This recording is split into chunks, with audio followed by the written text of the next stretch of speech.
Buenas tardes, hoy 26 de abril de 2021. Iniciamos la clase número 9, el curso de Hormigón 2 para los grupos de licenciatura en Ingeniería Civil 1IC 143 y 144. Bien, como siempre al inicio de cada clase comenzamos con un periodo de preguntas de parte de los estudiantes. Si alguien tiene alguna consulta, con mucho gusto este es el momento para atenderlas. Me levanta la mano y con mucho gusto le atiendo.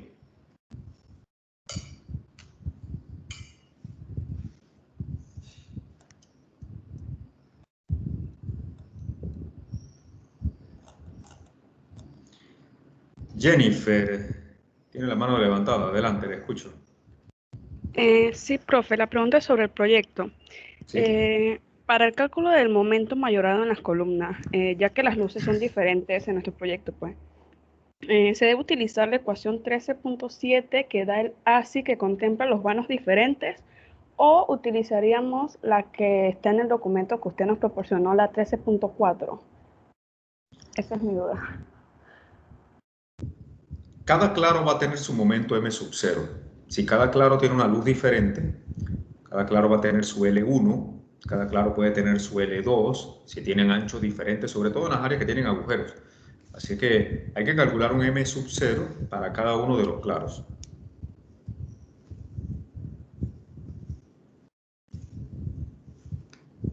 ¿Se aclaró su duda, Jennifer? Sí, profe, gracias. Muy bien. Carlos Galas, adelante, le escucho. Sí, bueno, profe, yo estuve viendo en una de las clases en la que un compañero le preguntaba sobre el muro del ascensor. Entonces yo estaba viendo que usted decía que nosotros tomásemos eso como si fuera una columna en L y que sacáramos su momento y su área equivalente a una columna rectangular. Yo quería saber cómo específicamente era o sea, cómo plasmar, porque yo también estuve buscando, pero encontré como teoría y no comprendí del todo bien la teoría para plasmarla a los cálculos, de convertir en un área equivalente de rectangular a lo en L.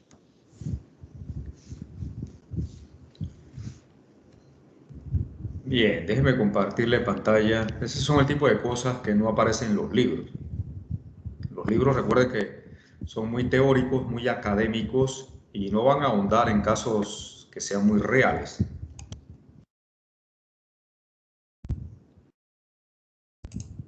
Ahí es donde entran en juego los conceptos de otros cursos que uno ha tomado previamente, permítame.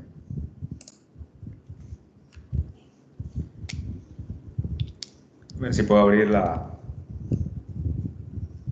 pantalla del proyecto. Creo que no tengo abierto ese archivo. Deme un segundito. Ya vamos para allá.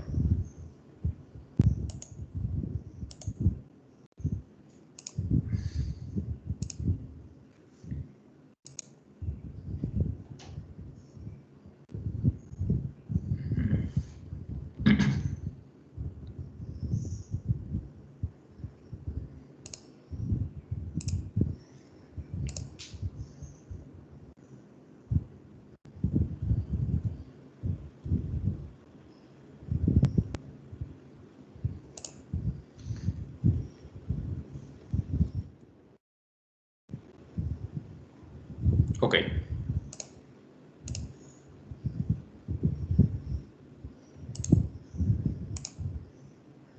Este nos puede servir. Voy a limpiar un poquito aquí la pantalla que está un poquito rayada. Así está bien.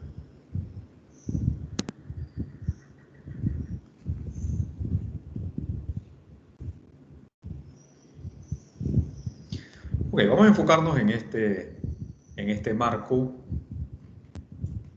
digamos el marco C. Cuando nosotros llegamos a esta parte, podemos considerar este elemento para tomar en cuenta su rigidez y su área, Es un momento de inercia más que nada. Lo que nosotros necesitamos es convertir esto a propiedades equivalentes. Un modelo muy útil podría ser, si yo voy a analizar mi marco C tendría este ancho tributario.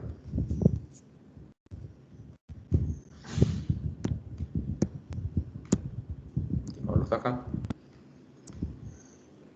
Ese sería el ancho tributario de nuestro marco C, que tendría en este caso, ahí está marcado 6,75 de ancho. Pero se encuentra aquí con una columna irregular, que es este muro. Nosotros bien podríamos hacer lo que en estática se llama convertir esto en un sistema equivalente. Yo puedo tomar este muro que está aquí, esta porción del muro, y transformarlo en dos columnas, tal como lo estoy mostrando aquí. Entonces, ¿qué quiero decir con eso? Que para las luces que voy a estar analizando en el sentido norte-sur de este marco C, yo voy a tener aquí una primera luz, de aquí a acá otra segunda luz, entre estos dos muros una tercera luz, una cuarta y una quinta luz.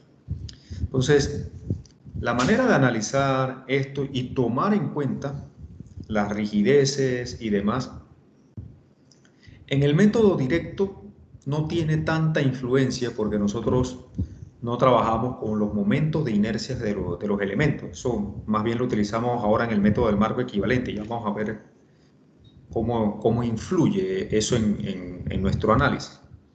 Aquí, en esta porción de la columna de abajo, o de la columna equivalente de la parte inferior del muro, no hay ningún problema. Usted tendría aquí sus dimensiones C2 y C1.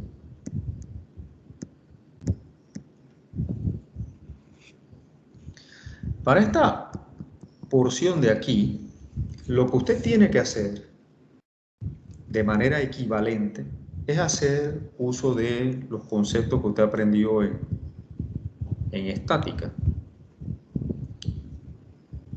Usted tiene sus dimensiones del muro. Vamos a suponer que tiene estas dimensiones A, B, y tiene un espesor que aquí es de 30 centímetros, tiene un espesor uniforme, el mismo espesor por todos lados. Usted puede encontrar de esta sección perfectamente dónde está su centroide, su centro de gravedad, perdón.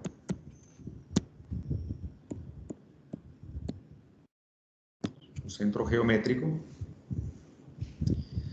Si estamos analizando en el sentido norte a sur, le interesaría, este es su eje X centroidal, X barra, aquí tendría un eje Y centroidal, Y barra. Le interesan los momentos de inercia con respecto al eje X. Para eso trabaja con el teorema de los ejes paralelos. Y puede calcular también un momento de inercia cuando va en el otro sentido, porque también tiene que analizar el marco de izquierda a derecha. Entonces usted puede convertir esto, hacer una equivalencia en una sección rectangular que tenga, si está analizando en el sentido norte-sur, que tenga el mismo momento de inercia alrededor del eje X. Entonces usted puede fijar de repente, si lo quiere, puede fijar una de las dimensiones, puede decir, yo voy a mantener el mismo espesor. Entonces, ¿de cuánto sería esta dimensión C1 para que se produzca el mismo momento de inercia? Eso es un asunto de igualar, ¿no? El momento de inercia de este rectángulo es un doceavo de T por C al Q.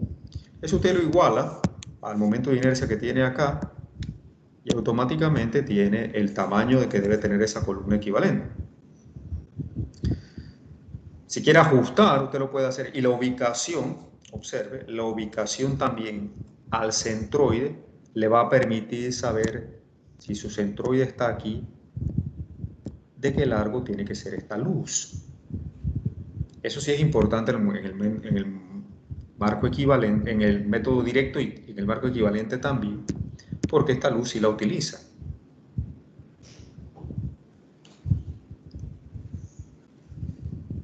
Lo demás es meterle números a esto, ¿no? ¿Comprende, Carlos? Sí, profe, ahora sí. Muchas gracias. Bueno, ese es el tipo de cosas que no están en los libros, pero sí están en los cálculos estructurales. Y este es un proyecto muy regular, imagínense un proyecto real. Pues ahí es cuando, como ingenieros, nosotros tenemos que poner en práctica todos aquellos conceptos que aprendimos anteriormente, que para eso está. Hilary Vivies tiene la palabra.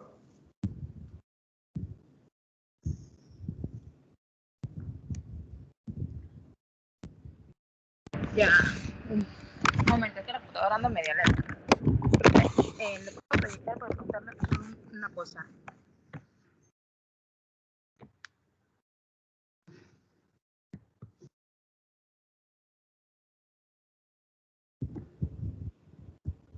Profe, sí, ¿se me escucha? Le escucho muy entrecortado, pero dígame. Profe, cuando yo estoy estudiando para mi franja de columna, ¿verdad? No, se perdió. Para esta sección de aquí, ¿verdad? Cuando yo estoy estudiando, este de aquí, este ancho de aquí va a ser mi L2. Entonces, si yo lo tengo que comparar en este panel de aquí, mi L1, que sería en esta dirección, serían 6. El ancho de franja tendría que estar dividido por los 6 de acá.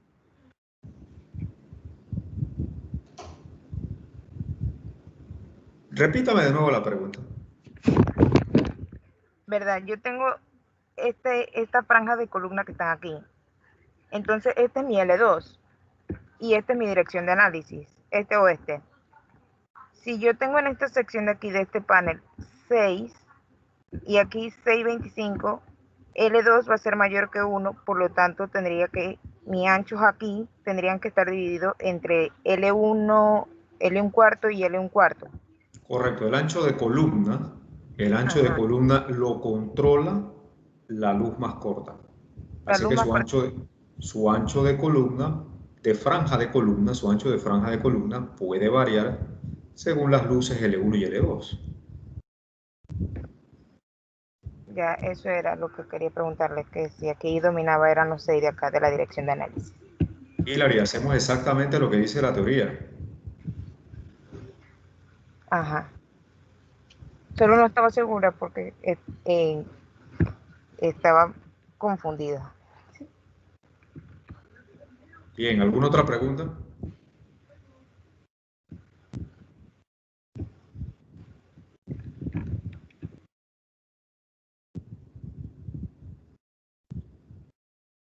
Sí, profesor, buenas tardes. Vidalma González. Profesor, quería saber para ver cómo se podría distribuir en las tablas, precisamente en los puntos 1, 2 y 3, para calcular los momentos de las franjas de columnas y las franjas intermedias, ya que hay algunos puntos allí como que hay que completar. Entonces, en ese momento en que uno está poniendo los momentos en la tabla, en esa parte, ¿cómo se podría hacer? Vamos para allá.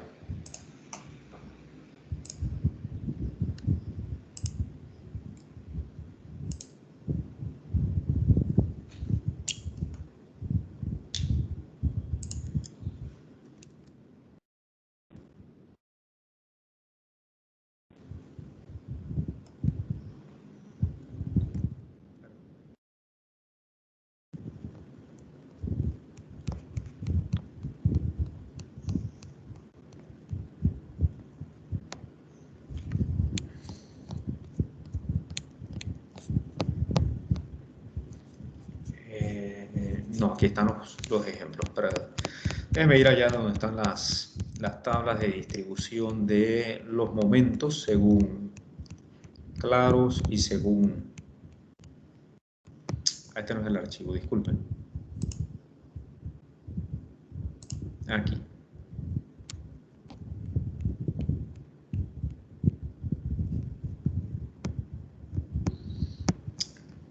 Sí, estaba ahí en el lugar correcto. Deme un segundo.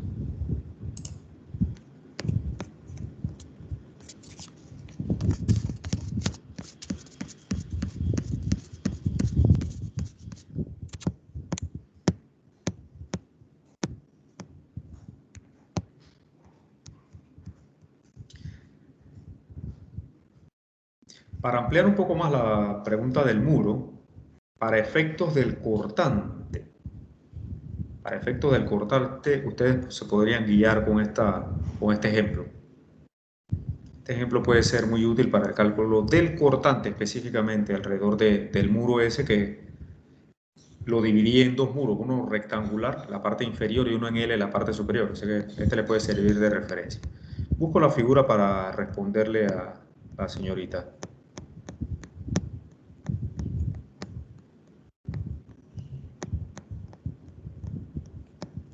Aquí. La pregunta, la joven que preguntó hace un rato sobre los anchos de columnas está aquí.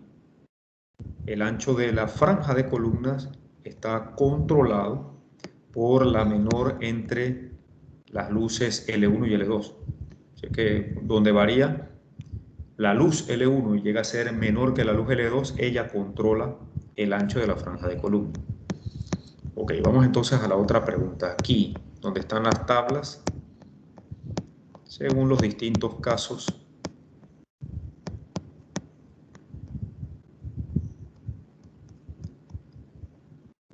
En la mayoría de los casos ustedes van a estar trabajando con esta, porque tenemos placa plana directamente apoyada sobre columna.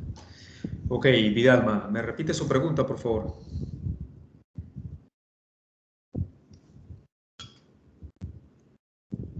Sí, profesor. ¿Cómo distribuir los puntos 1, 2 y 3 y así sucesivamente para calcular los momentos de la franja de las columnas y las franjas intermedias? Ya que hay algunos que no concordaban, pues hay algunos puntos para completar. Porque si uno calcula el refuerzo en una franja, ¿cómo se hace para poder distribuirla en la otra franja? Y así como se mencionaba por el porcentaje y eso. A ver si entiendo lo que está preguntando. Vamos a ir a la planta de... Voy a tener abierta también la planta del proyecto.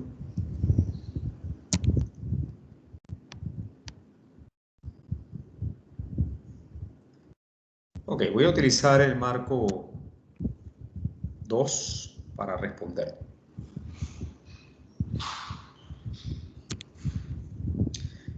En el marco 2 nosotros tenemos que ver el ancho del marco, que lo estoy marcando aquí. Ese marco tiene un ancho de 6,25, tal como aquí se muestra. Las luces van a ser diferentes dependiendo del claro donde estamos.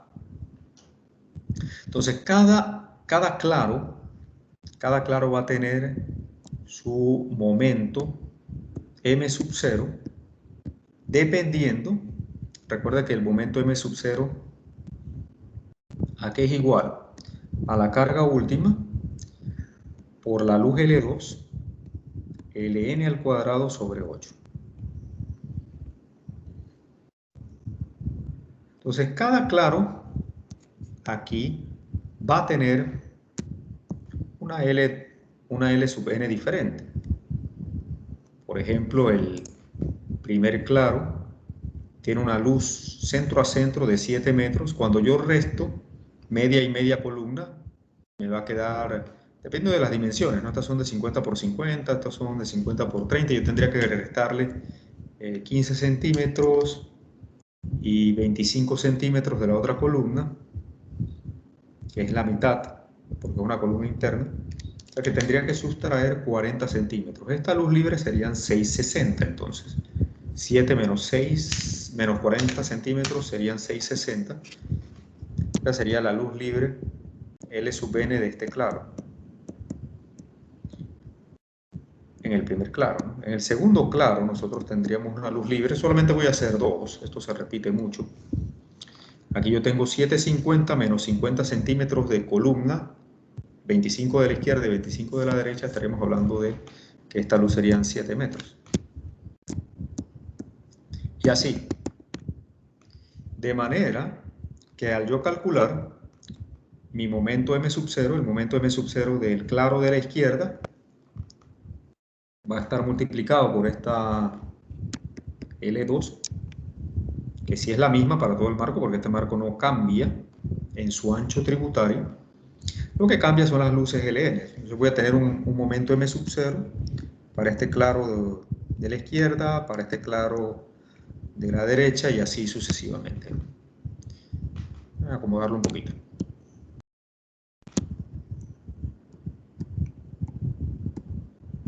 Etcétera. Entonces, cuando yo vengo aquí a distribuir estos momentos ya calculados de esta manera, cada claro va a tener el suyo, van a ser bastante parecidos porque no hay tanta diferencia entre ellos, si se pone a ver, ¿no? Que eso como diseñador nosotros comenzamos a ver ya. Recuerde que al final yo tengo que uniformizar lo más posible el diseño. Así que yo lo que voy a esperar es que los refuerzos sean parecidos, que haya algunas variantes mínimas. Entonces, cuando voy al claro de la izquierda, este es un claro exterior. Cuando vengo a mi... Déjeme abrir el archivo mejor en otro, para podernos mover mejor. Permítame un segundo. Aquí estamos en la lección 5, página 47. Ok. 5, página 47.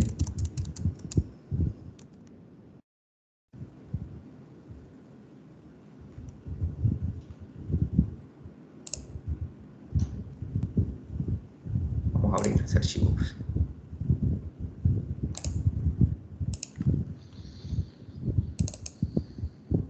5, página 47.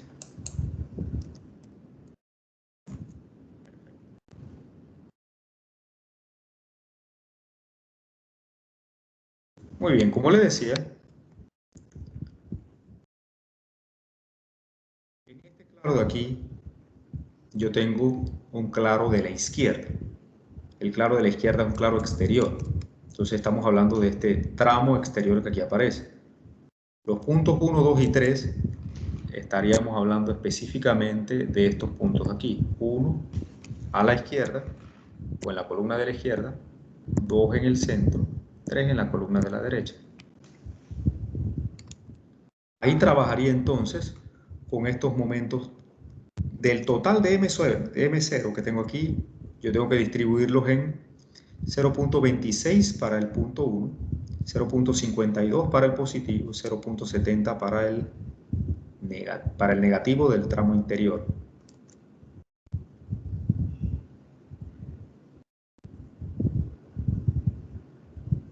Los demás puntos, aquí serían tramo interior, tengo un punto 4 y un punto 5, que estaríamos hablando aquí, un punto 4 y un punto 5.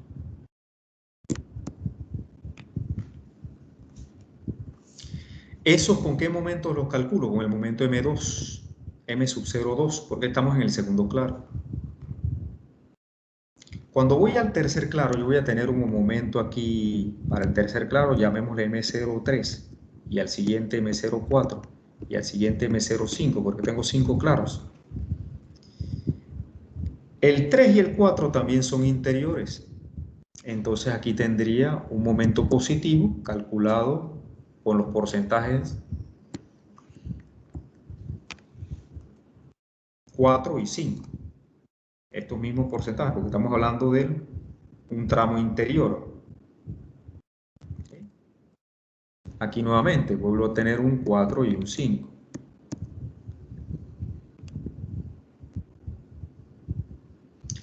De este lado yo también voy a tener 5.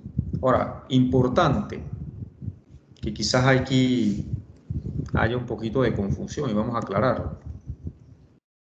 En este punto yo tengo, si observen, 3 para el claro exterior, pero también tengo 5. No está omitido acá, pero también tengo un 5. O sea que el 5 de este lado sería aquí y acá, por simetría. Entonces, para completar aquí yo tendría 3, 2 y 1. Voy a abrir una pizarra para explicar esto un poquito más también. Lo que acabo de hacer es tomar nuestro marco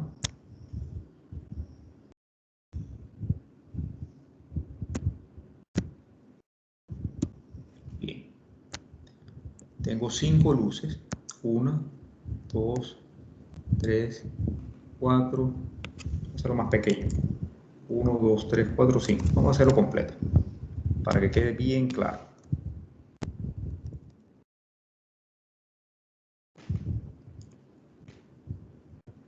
Uno, 2, 3, 4 y 5.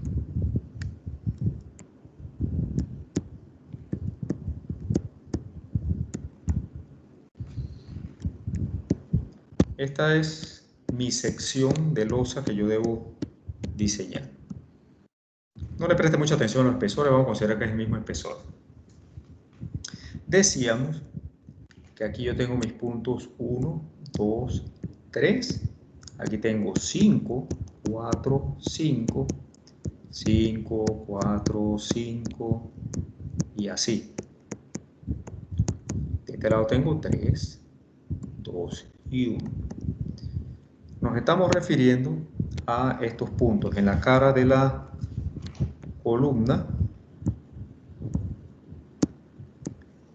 1, 3 y 5 es en las caras de las columnas. 2 y 4 en la parte central. 2 en el momento positivo de los claros exteriores, 4 en los momentos positivos de los claros interiores.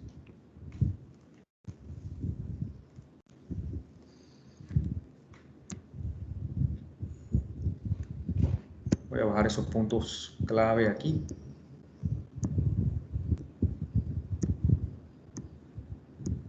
Para que vean que esto no tiene nada de complicado.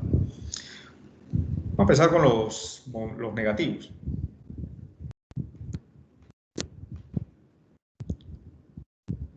Yo voy a tener aquí un momento negativo. Perdón. ¿Ok? Este sería,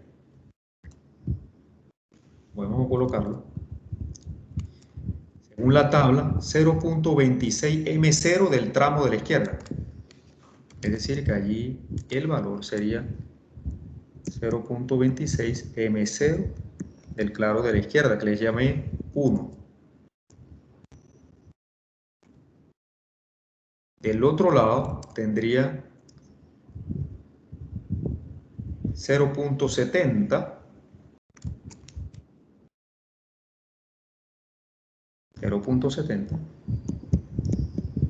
M sub 0 del 1. Y en el medio tendría el 0.52.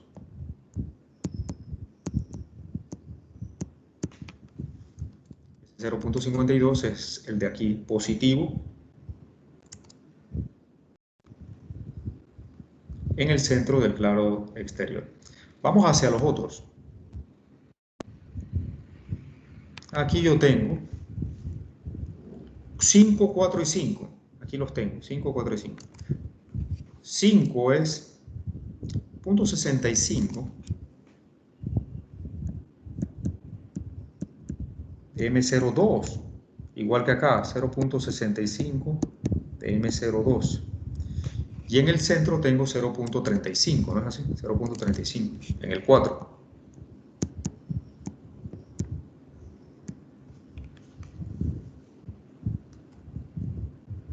Esto se va a repetir idéntico acá, solamente que lo que va a cambiar es el momento. M02, acá sería el M03. Recuerda que aquí tenemos un M01, 2, 3, porque podemos tener luces distintas, como explicaba. Cada uno yo lo tengo que utilizar para los puntos 1, 2 y 3, los exteriores, los interiores, 5, 4, 5. Para diseñar el acero de refuerzo que va aquí arriba, este acero de refuerzo, yo tengo que trabajar con este momento. Para diseñar el acero negativo que va aquí, yo tengo estos dos momentos. Yo voy a diseñar el acero de refuerzo que vamos a colocar aquí. Con ese refuerzo yo tengo que resistir ambos, el 70% de M01 y el 65% de M02. Con el mayor de esos dos yo diseño ese refuerzo. Y así hago con los demás momentos negativos. Con los momentos positivos no hay ningún problema. Con este del 52% de M01, diseño este acero de refuerzo que viene aquí. Con el 35% de M02, diseño el acero de refuerzo que viene aquí. Y así, seguimos. ¿Cómo repartir ahora esta totalidad? Recuerde que a su vez, estos son los momentos totales. Voy a verlo aquí. Totales. A su vez, estos nosotros tenemos que descomponerlos en franja de columna y franja intermedia. Es decir, que este momento que está aquí se divide en franja de columna y franja intermedia según los porcentajes que aquí tenemos, 26 y 0.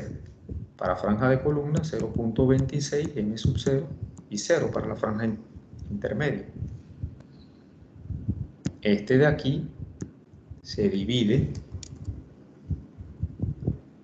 53 y 17. Franja de columna, 53% de M0. Franja intermedia, 0.17 de M sub 0. M sub 0, 1, ¿no? Que estamos en el claro 1. Entonces, el refuerzo que yo voy a colocar aquí arriba, para la franja de columnas, se diseña con el mayor, por supuesto, de estos dos. Yo tengo que venir acá ahora y descomponerlo a su vez en franja de columna y franja intermedia, con lo que dice la tabla. En el punto 5, 49 y 16. 0.49, M02, 0.16, 16, M02. Cuando voy a diseñar el acero negativo que va aquí y que va a resistir estos dos momentos, si estoy en franja de columna, yo tengo que comparar estos dos resultados y con el más crítico diseñar el refuerzo. Cuando voy a la franja intermedia, comparo entonces este momento con este otro momento y el acero que voy a colocar negativo allí en franja intermedia lo voy a diseñar con el más crítico de esos dos momentos. Y así hago todo lo demás. ¿Se comprende, Vidalma? Sí, profesor. Si no le queda claro, me avisa. Lo vamos a ver, profesor, y por cualquier cosa le vuelvo a preguntar posteriormente. Gracias. De nada, a la orden.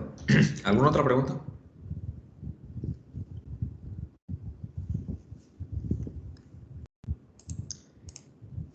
Miren, importante. Esto es realmente sencillo. No se complique. El estudiante a veces sobrecomplica innecesariamente las cosas y se desespera y piensa que no sabe. No, usted sabe hacer esto porque usted está en un cuarto año de ingeniería. Y lo que tenemos solamente es aplicar unos procedimientos muy simples, muy tabulados, realmente son muy sencillos. No hay que sobrecomplicar las cosas. Si los momentos que allí aparecen, déjenme mostrarle nuevamente. Como tenemos un diseño académico, esto es un edificio bastante regular, muy probablemente estos momentos van a ser parecidos entre sí. Sí, las luces varían poco realmente. Entonces, cuando usted tiene que diseñar,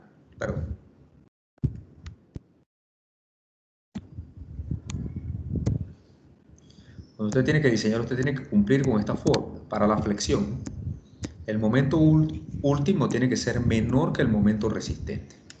Entonces, el momento resistente ya usted sabe, es phi por el área de acero por Fy D menos A medio, donde esa medio es AS por Fy sobre 1.7 F'C por B. Tiene muchas cosas definidas. El acero, grado 60, eso es 4.200 kilos por centímetro cuadrado.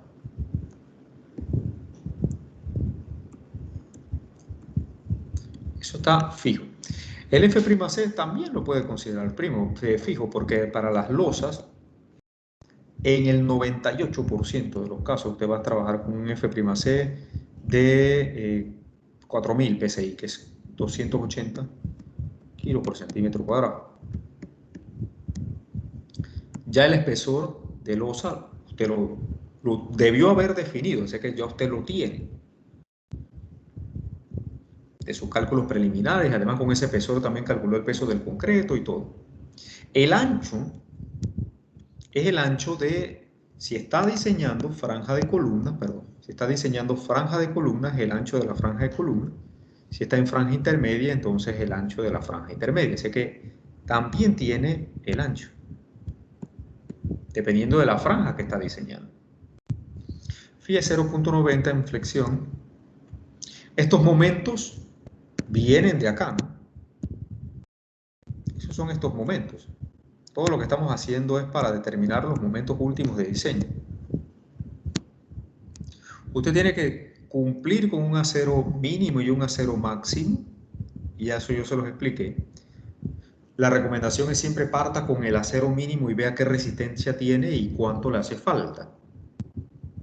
Cuando comenzamos a llevar esto entonces, porque recuerde que esta área de acero que usted va a colocar aquí no es un número que obedece a una formulación matemática de despejar de esta fórmula cuadrática cuánto es AS. No, al final usted va a colocar una cantidad de acero real y esa cantidad de acero es igual, o esa cuantía de acero va a ser igual a la cantidad de barras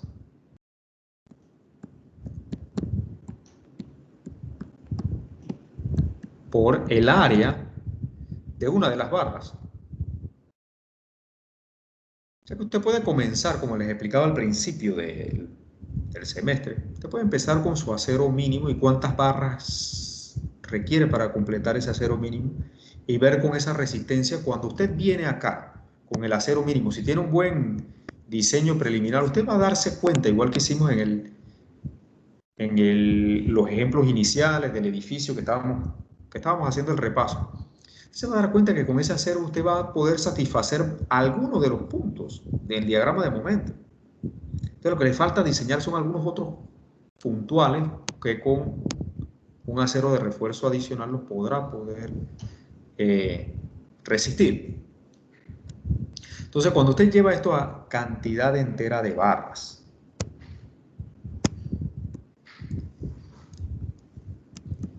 no son muchos los casos de áreas de acero diferentes. Y ahí es donde yo hablo de uniformizar el diseño.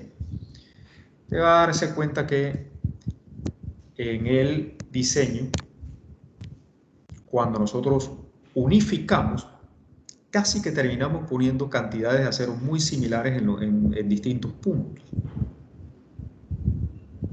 O sea, algunos puntos van a quedar más sobrados que otros van a quedar más afilados, pero eso es lo que sucede en el diseño. El diseño es lo que solemos llamarle un arte ingenieril. No es tanto de resolver en matemática y aquí yo voy a colocar la cantidad exacta de barras que me dan. No es posible.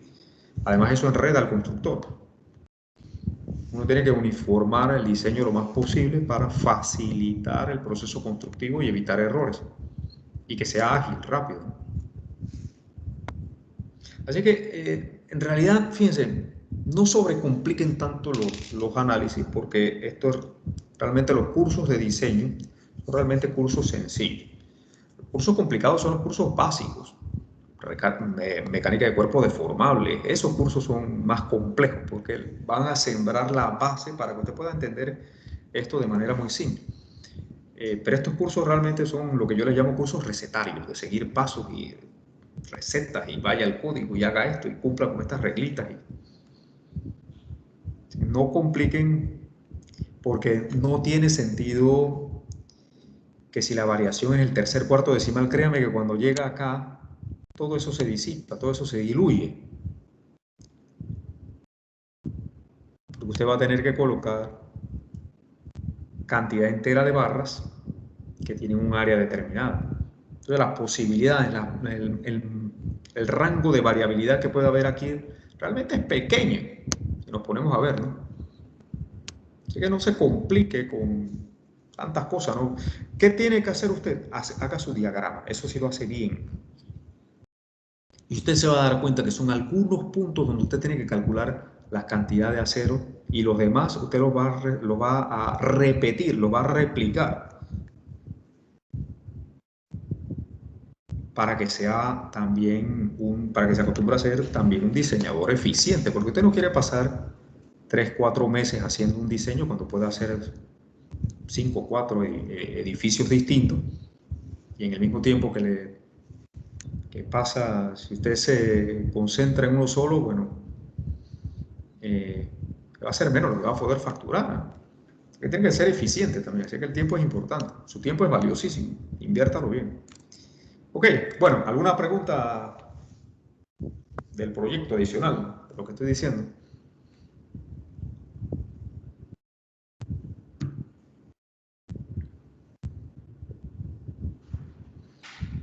Y también les digo algo adicional,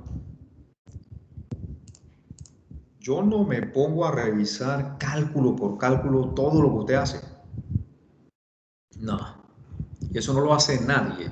Cuando yo tengo que revisar diseños, yo agarro y veo cuáles son los puntos críticos, eso sí. Si el diseño cumple los puntos críticos, los demás puntos que deben estar holgados deben estar bien. Así que uno termina guiándose mucho con el olfato ingenieril, ¿no? Ya de la experiencia.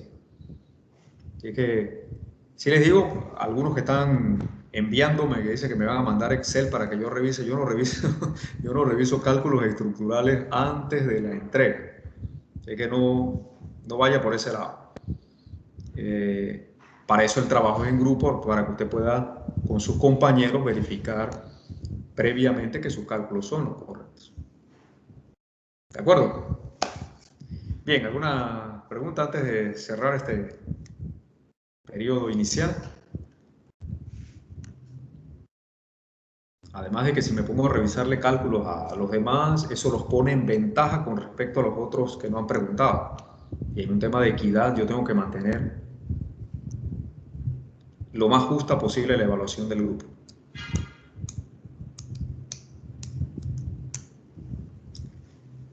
Muy bien, entonces vamos a continuar donde habíamos quedado la clase anterior. Permítame compartirles pantalla.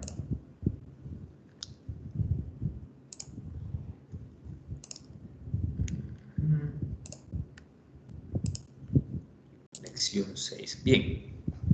Comparto pantalla para que comencemos. Alguien me hizo una pregunta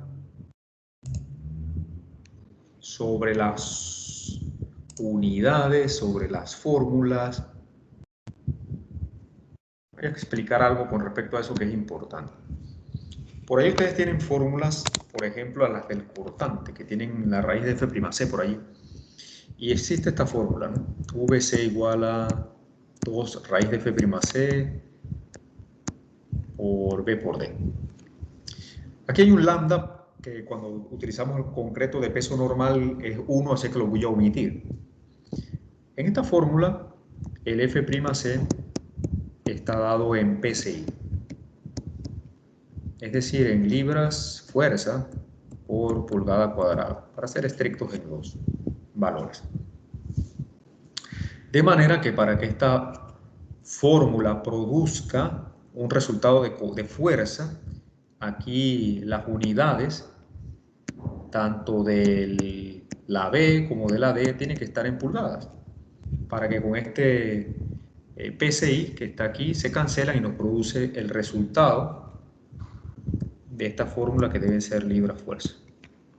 Perfecto. Ahora, si ustedes notan aquí, esto está en una raíz. Eso quiere decir que este valor 2 o este coeficiente 2 no es un número puro. Un número puro es un número que no tiene unidades. Ese 2 sí tiene unidades. Y para producir aquí libras como resultados, el 2 tiene que tener las mismas unidades que el radical que tenemos acá. Es decir, que ese 2 en el sistema inglés tiene unidades de la raíz cuadrada de libra-fuerza sobre pulgadas cuadradas. Voy a ponerlo a la 1,5, que es lo mismo que el radical. Porque cuando multiplica a la raíz de F'C, se elimina el radical y nos queda, entonces, al eliminarse el radical, nos queda libra sobre pulgada cuadrada, que multiplicadas por estas pulgadas y por estas pulgadas producen un resultado de libras. Así que este coeficiente tiene estas unidades. Voy a quitarle el... ¿Cómo yo hago para transformarlo? Igual como se transforman las unidades de un sistema a otro. Y eso lo hacemos como siempre multiplicando por 1. Aquí, para simplificar un poco, voy a acomodar esto. Voy a tener el 2, las libras fuerzas elevada a la 1,5. Y aquí yo puedo sacar estas pulgadas cuadradas, ¿no? A la 1,5 quedaría como pulgadas afuera. Ahora sí. Entonces, ¿cómo transformo yo unidades? Igual como lo hacíamos en los cursos básicos, ¿no? Sabemos que 1 kilogramo fuerza tiene 2.205 libras fuerzas. Y eso está a la 1,5, ¿no? Eso nos permite cancelar esas libras. Ya tengo kilogramos. Si lo quiero llevar al sistema internacional, donde el F'C está en megapascales, yo tengo que llevar esto a el equivalente, ¿no? Yo sé que 1 newton tiene 98, algunos lo redondean a 100, no vamos a ser estricto en la transformación por la gravedad, que es 9.81. En realidad un newton tiene 98.1 kilogramos fuerza. Y eso tengo que llevarlo a la 1,5 para poder cancelar los kilogramos fuerza. Ahí tengo newton. Si lo quiero llevar a megapascales, yo tengo que transformar este newton a meganewtons, ¿no?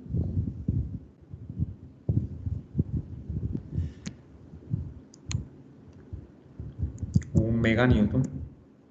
Mega, recuerda que el prefijo es por 10 a la 6, ¿no? Ahí se cancelaría. Ya tengo meganewton, ¿no?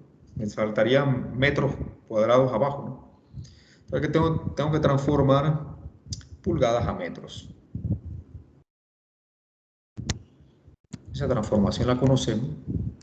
Sabemos que una pulgada equivale a 0.0254 metros. Ahí se cancelan estas pulgadas. Esto va a producir el coeficiente que acompañaría la fórmula en el sistema internacional. Veamos. Vamos a hacer esta operación que está aquí. 2 entre raíz de 2.205 entre la raíz de 98.1 entre la raíz de 10 a la 6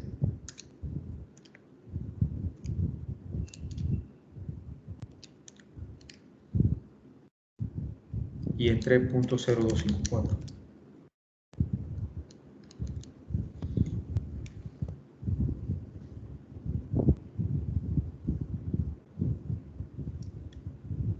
Aquí cometimos un error. Esperen, déjenme corregir aquí.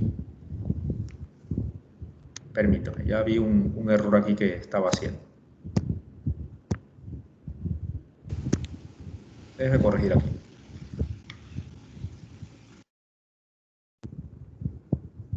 Disculpen, vamos a retomar desde aquí. 1 kilonewton es 98.1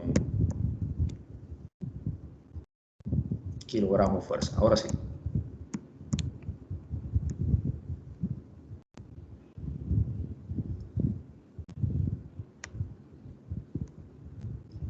Yo lo había puesto mal. Eso está a la 1,5.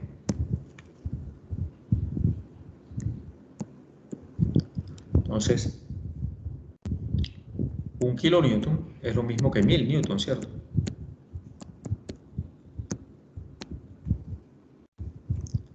Ahora sí.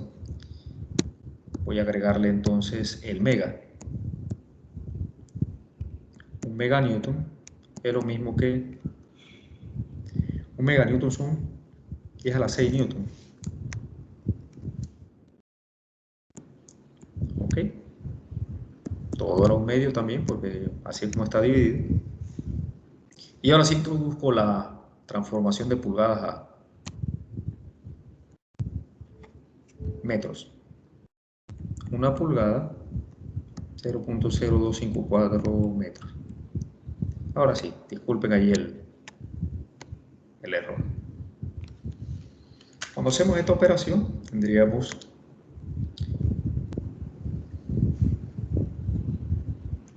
dos entre raíz de 2.205 entre la raíz de 98.1 por la raíz de 1000 entre la raíz de 10 a la 6 y entre 0.0254. Esto da como resultado 0.169. ¿Esto qué unidades son? La raíz de meganewton,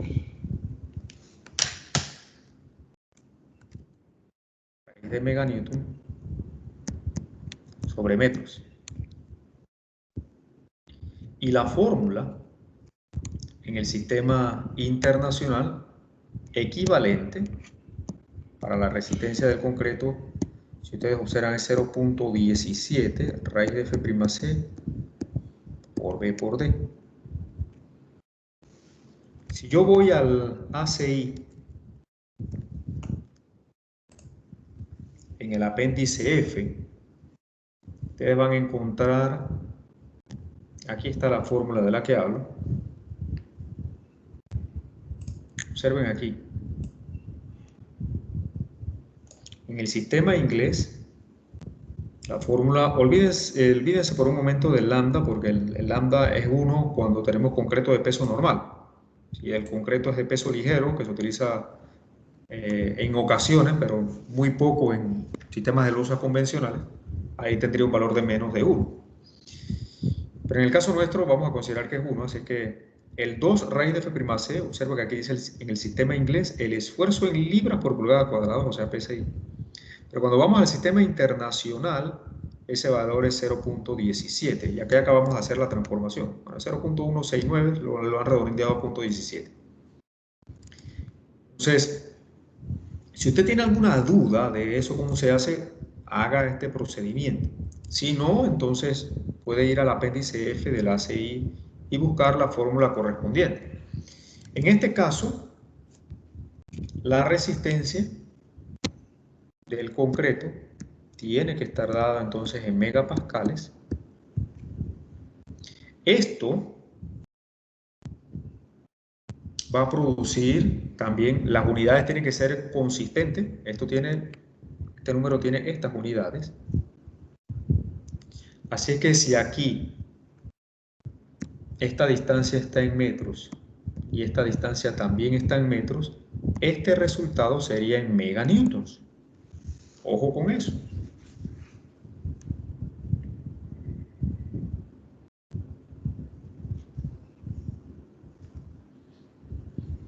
Ahora bien, la fórmula en realidad está pensada para trabajar más bien con estas unidades en milímetros. Y les voy a explicar por qué. Porque si estas unidades están en milímetros, vamos a mover esto un poquito. Estas dimensiones están en milímetros. Este resultado, hasta aquí, va a producir megapascales como resultado. 0.17 por raíz de F', eso va a producir un resultado en megapascales. Y megapascales, que va a resultar un número en megapascales. Y recordemos que megapascal es por 10 a la 6 newton sobre metro cuadrado. ¿Por qué digo que la fórmula está pensada para trabajarlas en milímetros? Porque cuando yo tengo estas unidades en milímetros, esto sería B en milímetros y D en milímetros, sería el valor de B y esto sería el valor de D. Milímetros es lo mismo que tener 10 a la menos 3. Entonces esto nos quedaría 10 a la 6 newton sobre metros cuadrados. Este prefijo es mili, que es 10 a la menos 3. 10 a la menos 3 metros. El otro prefijo también es mili. 10 a la menos 3 metros.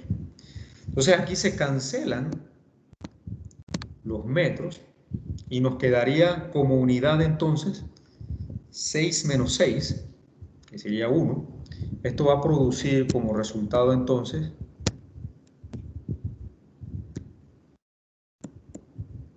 newton.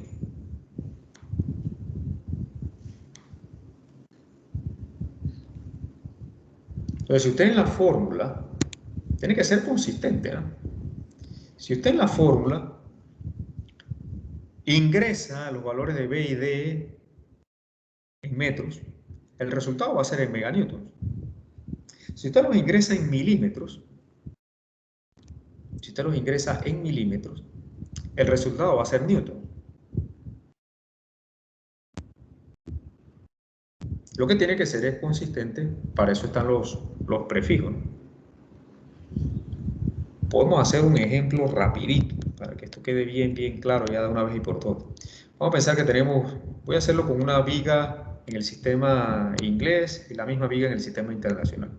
Vamos a suponer que yo tengo una viga aquí de 16 pulgadas de ancho y de peralte efectivo 24 pulgadas.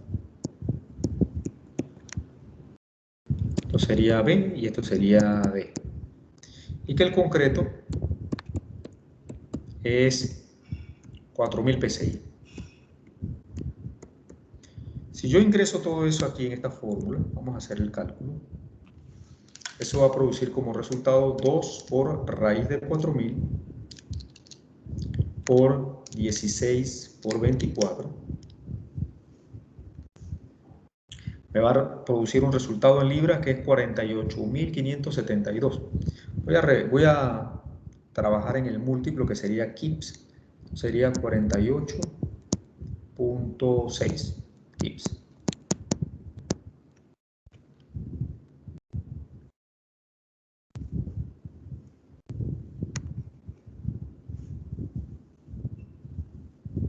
Voy a colocar acá en rojo las equivalencias. 16 centímetros es lo mismo que 0.40 metros. 24 pulgadas es lo mismo que 0.60 metros. Y 4000 psi es lo mismo que 28 megapascales. Entonces, si yo trabajo ahora con esta fórmula y reemplazo los valores que allí tengo de 28 megapascales, de 0.40 metros, 0.60 metros. El resultado sería entonces el siguiente, vamos a hacerlo. 0.17 por raíz de 28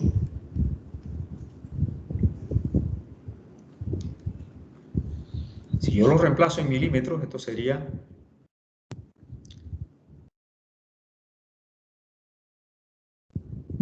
400 milímetros y 600 milímetros para que el resultado me dé en newton.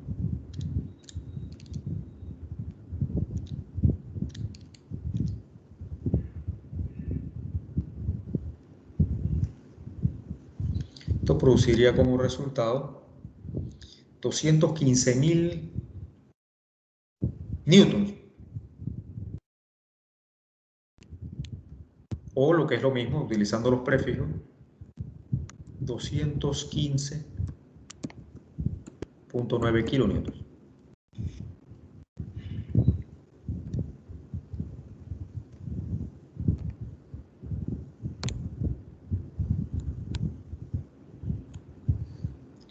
Entonces yo puedo comparar y yo puedo llevar esto a su equivalente.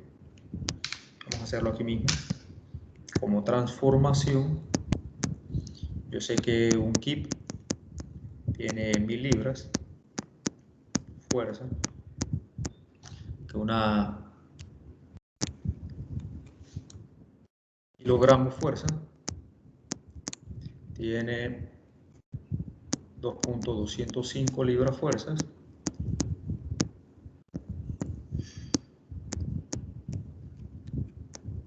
También sabemos que un kilonewton, para llevarlo a lo equivalente que acabo de hacer, un kilonewton tiene 98.1 kilogramos fuerza. O sea, al hacer esa transformación me tiene que resultar con alguna pequeña variante, ¿no? 48.6 por 1000 entre 2.205 y entre 98.1.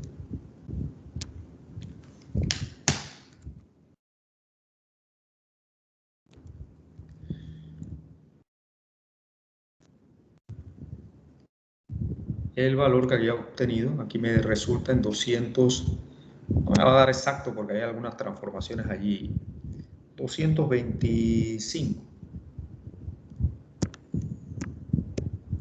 kilonewton. Y acá en el otro sistema me resultó 216. La variación es mínima. 225 y 216. Una variación de menos del 5%, lo cual es aceptable en todo proceso ingenieril. Estamos hablando de la misma cantidad.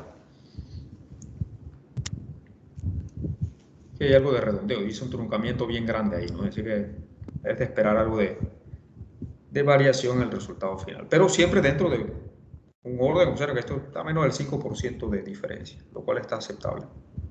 Más que bien. ¿Hay alguna pregunta de esto?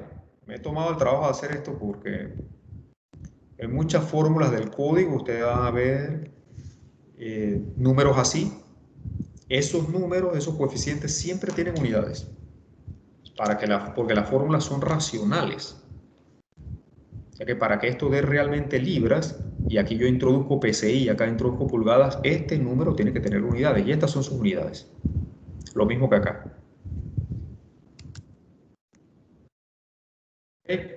¿Preguntas de esto? Dígame, Hilary. Profe, de eso no tengo una pregunta. Tengo pregunta es de cuando se está estudiando el cortante, la tensión del cortante en la sección combinada para sacar los módulos de la sección. Si yo estuviera estudiando el marco 1, las vigas que están en el borde, ¿serían el caso C? ¿En qué momento C es el caso D?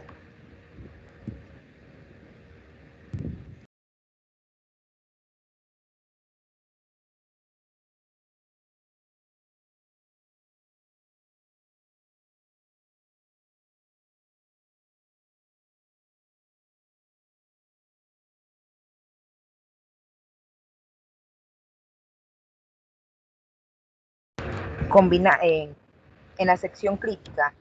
Se coge el módulo de la sección crítica J entre C. Si se está estudiando las columnas que están en el borde, ¿verdad? Se coge el caso C, porque eso depende del sentido de la flexión, paralelo a la flexión. ¿En qué momento se escogería el caso D si yo noto el sentido en el que yo estoy estudiando?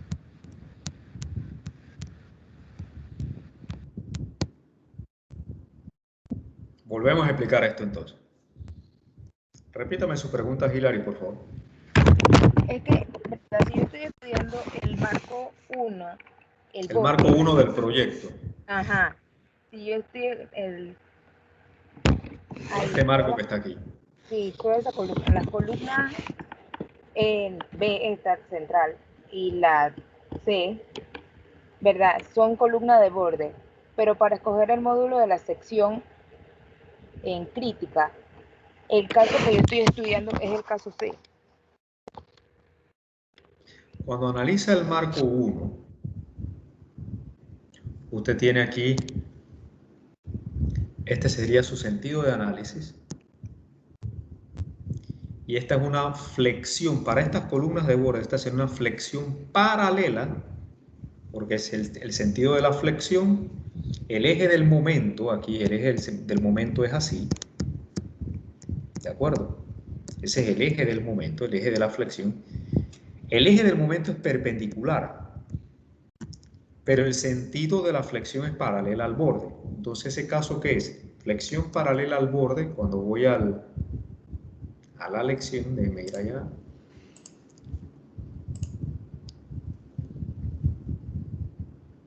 Flexión paralela al borde es el caso, justamente el que tenemos aquí, el caso A. ¿Lo ven? Es más, hasta se parece. Fíjense el sentido del análisis y el borde está allí mismo. ¿Se comprende? Es flexión paralela al borde. Cuando va al otro marco, en el otro sentido, en el sentido norte-sur, cambia el análisis, entonces pasa a ser el otro caso. Pasa a ser entonces el caso C, flexión perpendicular al borde. Se invierten los roles. ¿De acuerdo? Sí, profesor. ¿Le quedó claro, Hillary? Sí, ya lo vi. Visión tridimensional. Sí. Muy bien, en el día de hoy vamos a tocar el concepto que aquí se señala sobre redistribución de momento, que es fundamental en el diseño. Y paso a explicar por qué. Vamos a leer lo que dice el texto aquí. Si el diseñador opta por utilizar el método del pórtico o marco equivalente para analizar un sistema de losa que satisface las limitaciones del método de diseño directo, los momentos mayorados se pueden reducir. Observen lo que aquí dice. Se pueden reducir. Para el que le gusta ahorrar dinero, apenas dice se puede reducir, está pensando en economía. Tal que el momento estático mayorado total, que es la suma de los momentos positivos y el promedio de los momentos negativos, no sea mayor que el valor m sub 0 cuando mediante la ecuación calculada, mediante la ecuación 13.3. Esa ecuación es la que dice esto, ¿no? M0 igual a W LE L2 por Ln cuadrado sobre 8. Esta reducción admisible se ilustra en la figura esta, que no nos dice mucho. Además dice lo siguiente, debido a que el método del pórtico equivalente no es un método aproximado, porque estamos haciendo un análisis estructural formal, se puede aplicar la redistribución de momentos permitida por el artículo 8.4. Estamos hablando de la CI. Vamos allá a ver qué quiere decir eso. Pero si estos requisitos se aplican de manera imprudente, es posible que se produzca una fisuración excesiva. Usted va a tener, si esto no lo hace bien, va a tener la gran posibilidad de que se produzca un agrietamiento sustancial. Es el diseñador quien debe tomar la decisión de redistribuir los momentos o no redistribuirlos en caso de hacerlo, en qué cantidad. Aquí nos está diciendo el texto de que usted como diseñador tiene la atribución o la facultad de aplicar estas reglas de redistribución de momentos, de aplicar estas reducciones. Y fíjense que lo dice hasta en qué cantidad. Entonces eso nos da cierta libertad. Pero vamos a explicar un poco más qué quiere decir esto, redistribución de momentos. Vamos a ir a la CI, a la sección 8.4. Vamos a leer. Este curso es de leer bastante. Ya la parte teórica usted la vio en sus cursos previos, así que aquí estamos aplicando. Déjenme ir acá al... Ajá. Estamos en el ACI, capítulo 8. Observe que yo paso del 13 al 11, al 8. Estamos hablando de los 13 primeros capítulos del ACI que usted hasta el momento tiene que dominar. Los 13 primeros capítulos del ACI. Redistribución de momento en miembros en flexión continuos. Y la losa es un miembro en flexión continuo. Continuo es aquel miembro, ya lo explicábamos, aquel miembro que tiene múltiples clavos. Eso es una viga continua, una losa continua. Excepto donde los valores aproximados para el momento son utilizados. Esto es cuando utilizamos el método directo. Ahí estamos haciendo un análisis aproximado, así que ahí no se puede aplicar.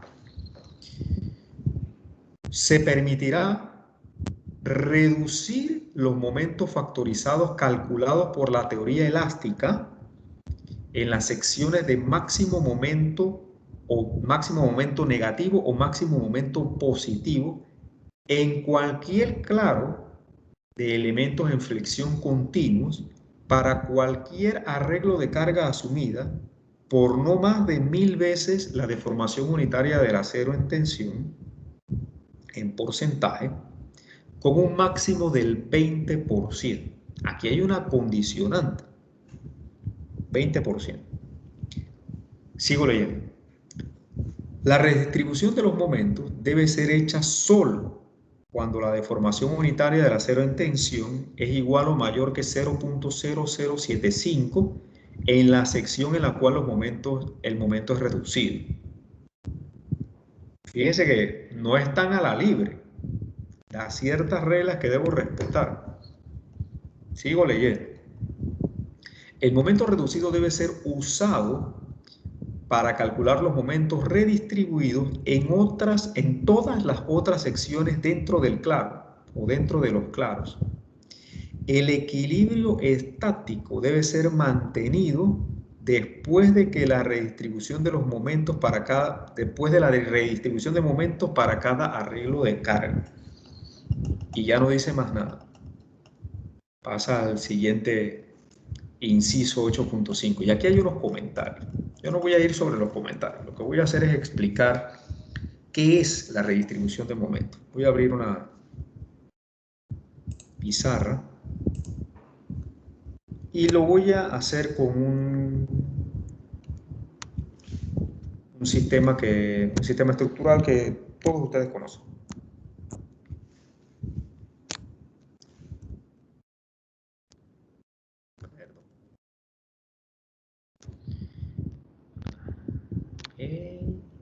Agrandar esto un poquito para que se entienda un poco mejor.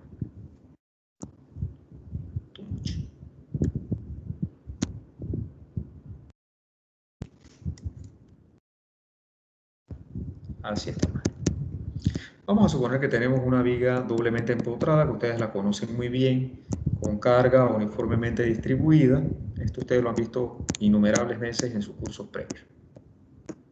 Una carga uniforme, W, en una luz L.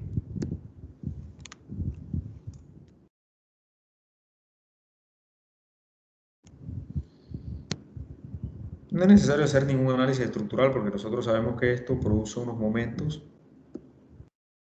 iguales a WL cuadrado sobre 12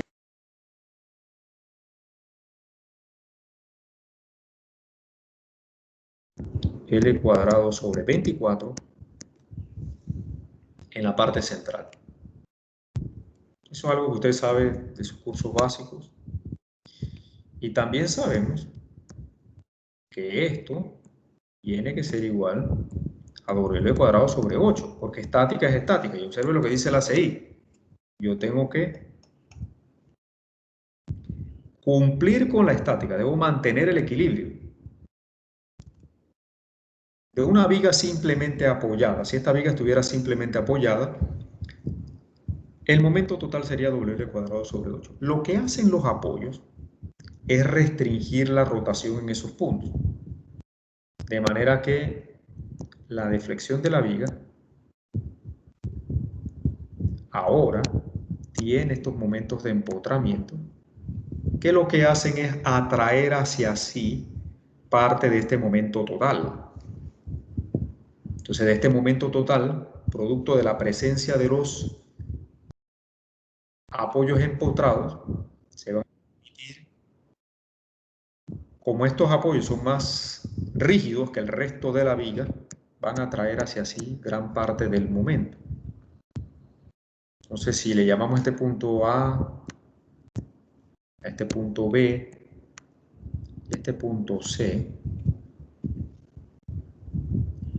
en los extremos A y B, el momento W cuadrado sobre 12 significa que ellos están llevándose hacia allá parte o gran parte de este momento total, y el resto de la viga se está llevando hacia el centro W cuadrado sobre 24. Si yo lo sumo, te lo puedo hacer y eso le da W cuadrado sobre 8.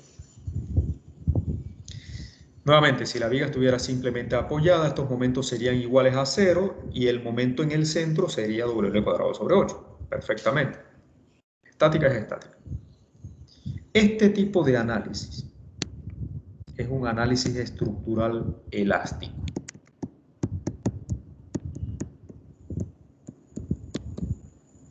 Elástico porque cuando llegamos a estos valores partimos de que aquí hay una rigidez flexionante producto del módulo de elasticidad y el momento de inercia. Cuando en un análisis usted vea aparecer esta E, usted está en presencia de un análisis estructural elástico. Previamente usted también tomó un curso que se llama Mecánica de Cuerpos Deformables 1 y 2, en donde aprendió que hay otra forma de hacer análisis estructurales y es el análisis estructural plástico.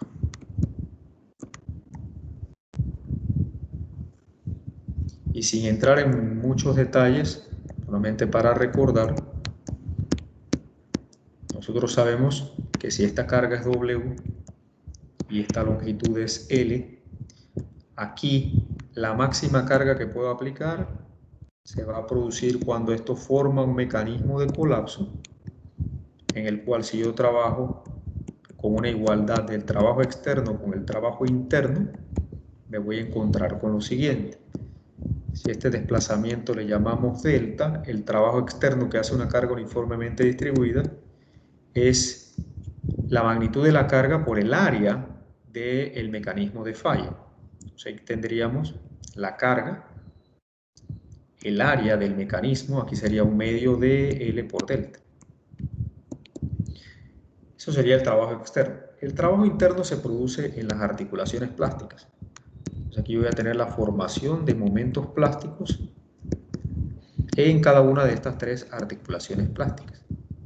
Y el trabajo que hace un momento es igual al momento por la rotación. Este momento hace un trabajo igual a su momento plástico. La rotación en este punto es delta entre L medios. Delta entre L medios. Y la rotación acá es delta sobre L medios también. Y en este punto la rotación es de la suma de estas dos. 4 delta entre L. Entonces aquí el momento por su rotación, 2 delta entre L. El momento en el medio también es MP. La rotación es 4 delta entre L. Y en el extremo derecho, estamos repasando, el momento plástico produce un momento igual a MP por la rotación 2 delta entre L. De aquí puedo cancelar todas estas deltas y me queda que si yo despejara el momento plástico para saber a qué es igual, aquí tengo 2 y 4, 6 y 2, 8. 8 por 2, 16. WL cuadrado sobre 16. Ese es el momento que hay aquí. Que hay aquí en el centro. Y que hay acá también. Entonces, si yo hago mi diagrama de momento ahora,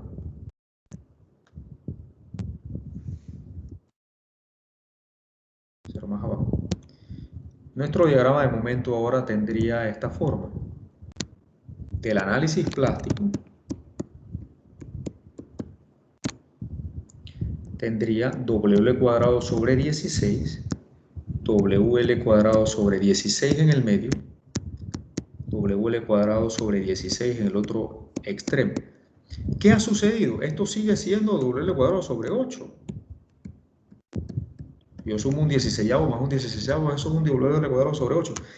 Pero ¿qué ha sucedido?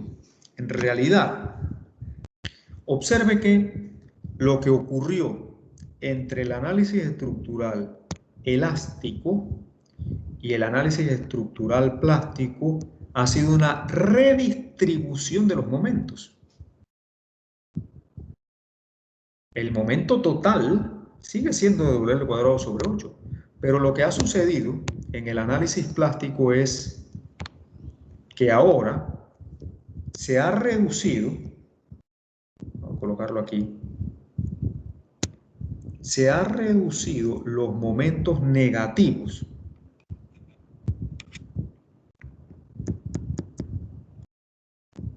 Ya este valor ahora pasa a ser WL cuadrado sobre 16, igual que aquí,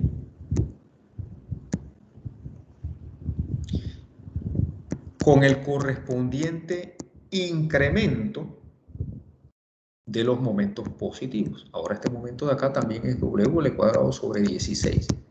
Eso es redistribución de momentos. Ahora bien, ¿en cuánto fue esta redistribución? Si lo vemos en términos porcentuales. Si yo divido un 16avo, para ver en términos porcentuales de qué estamos hablando. Si yo divido ese un 16avo entre un doceavo que tengo aquí, en términos porcentuales eso equivale a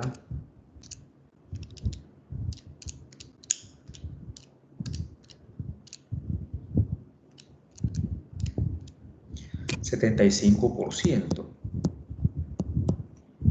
Es decir, una reducción de 25%. Si lo aplico estrictamente como lo dice la teoría. Yo puedo reducir entonces en mi análisis los momentos negativos con el correspondiente incremento de los momentos positivos, porque la estática tiene que mantenerse. WL cuadrado sobre 8 tiene que mantenerse. Pero el código, que ahí es donde hay que leer y estudiar y saber, el código no me permite tanto. El código no me permite llegar a ese 25% porque me da unas reglas. Vamos a ver. Aquí dice que hay un máximo del 20%.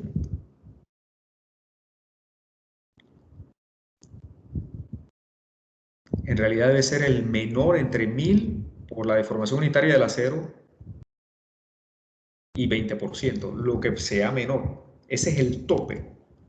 Aunque la teoría me dice que yo puedo llegar hasta el 25% del código, dice no, señor diseñador, por más PhD que usted sea, usted no puede hacer eso. Usted puede llegar hasta 20% máximo. No, que la teoría me dice que puedo llegar a 25, sí, esa es la teoría, pero usted también tiene que cumplir con el código. Lo que está tratando de evitarle el código es que le ocurra esto. Que usted cometa una imprudencia y se le produzca una fisuración excesiva. ¿Cuándo nosotros podemos hacer redistribución? Todo el tiempo. Siempre que apliquemos un método de análisis estructural que no sea aproximado. Es decir, que si estoy utilizando el método directo, esto no lo puedo hacer. Pero si estoy utilizando el método del marco equivalente, sí lo puedo hacer. ¿Y en qué situaciones es útil esto? Y que yo lo utilizo muchísimo, muchísimo, cuando tenemos situaciones como estas. Vamos a suponer una losa. Por lo general,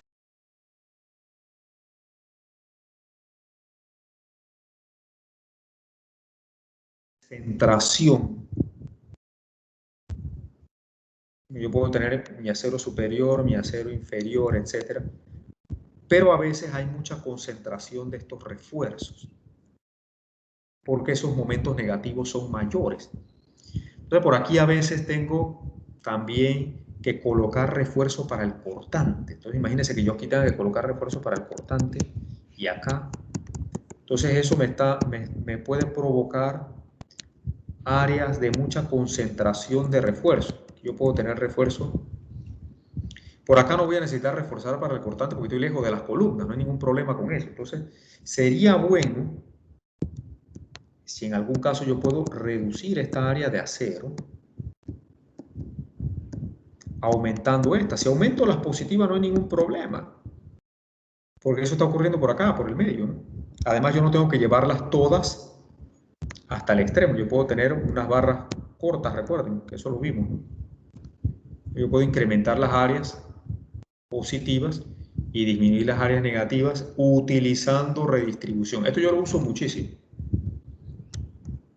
Si usted lo sabe usar, si lo sabe hacer bien, no va a tener problema. Si respeta las reglas. Y eso viene del análisis plástico. Fíjense que aquí hemos comprobado que en la teoría yo podría llegar hasta 25%. El código me dice, no, usted no pase del 25%, solamente puede llegar al 20%. La deformación unitaria, ahora sí, aquí es donde viene el asunto. Si usted, en la medida que usted disminuya, eso que disminuye para que se cumpla con estática, que es lo que está diciendo el código, tiene que cumplir con equilibrio. Lo que usted sustrae de aquí tiene que sumárselo a los positivos y aumentar entonces el acero allí. No es que yo reduzco y no hago nada con el acero positivo, como he visto algunos colegas, ¿no? Eso se llama violar la estática. Por eso es que aquí se lo está advirtiendo. Si lo hace de manera imprudente puede tener consecuencias que nadie quiere ver. Exceso de agrietamiento. Las otras reglas que se señalan aquí en el código, esta es la deformación unitaria del acero en tensión. Y también tengo que cumplir con que esa deformación unitaria debe ser mayor o igual que 0.0075 en la cara donde estoy reduciendo los momentos, que son los apoyos. Esa deformación unitaria viene de hacer el análisis de sección, el análisis de sección transversal. Déjeme mostrarle aquí mismo.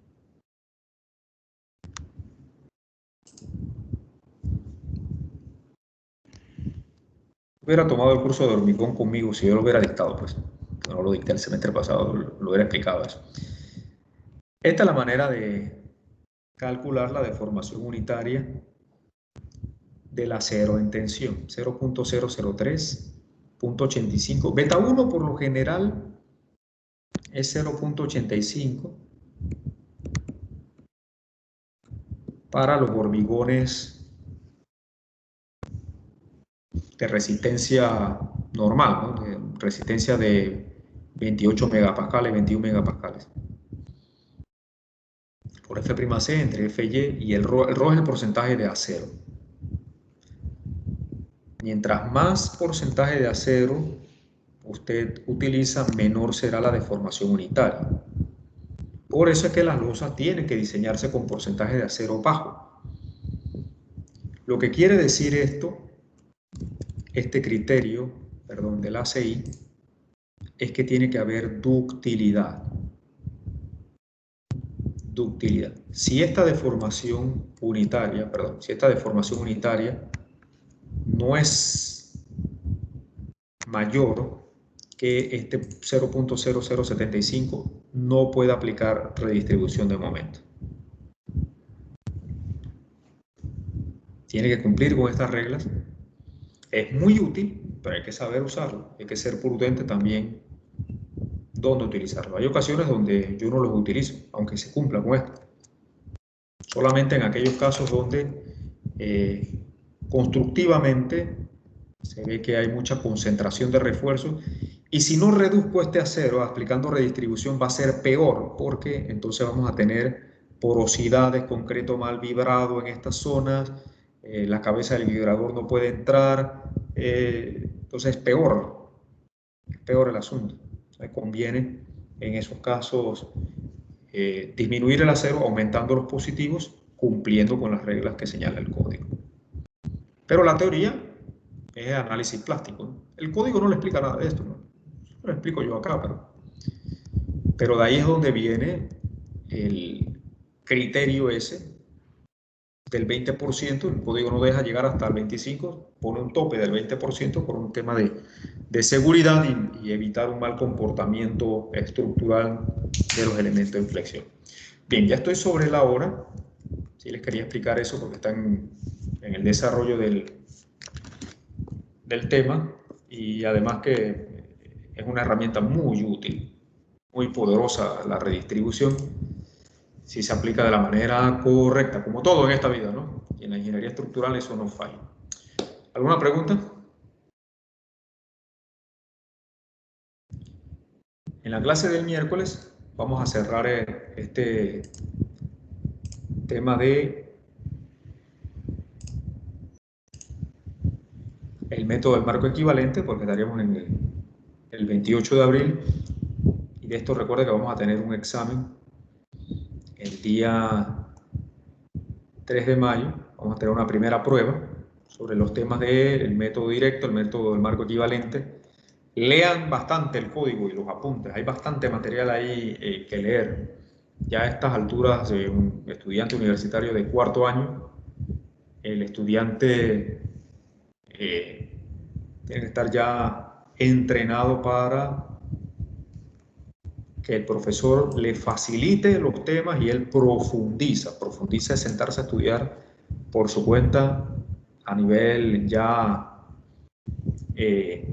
exhaustivo todos estos temas. El 10 de mayo recuerda la entrega de su proyecto utilizando el método directo y por ahí mismo empezar el desarrollo del mismo diseño con el método de marco equivalente. ¿Alguna pregunta final antes de despedirnos? ¿Alguna consulta?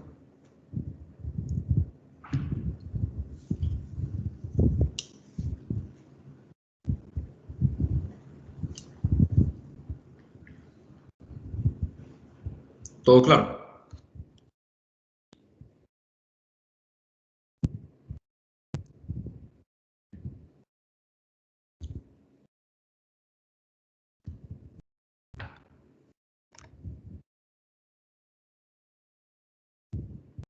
¿Preguntas, dudas?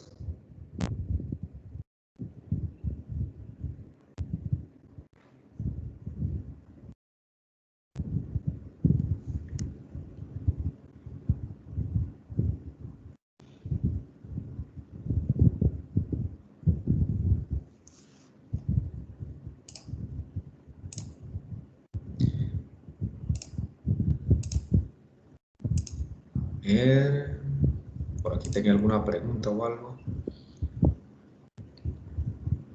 Ah, no, esto es de la maestría, perdón, esto no es con ustedes. Muy satisfecho con la calidad del curso que usted dictó. Wow. Bueno, ojalá siempre sea así.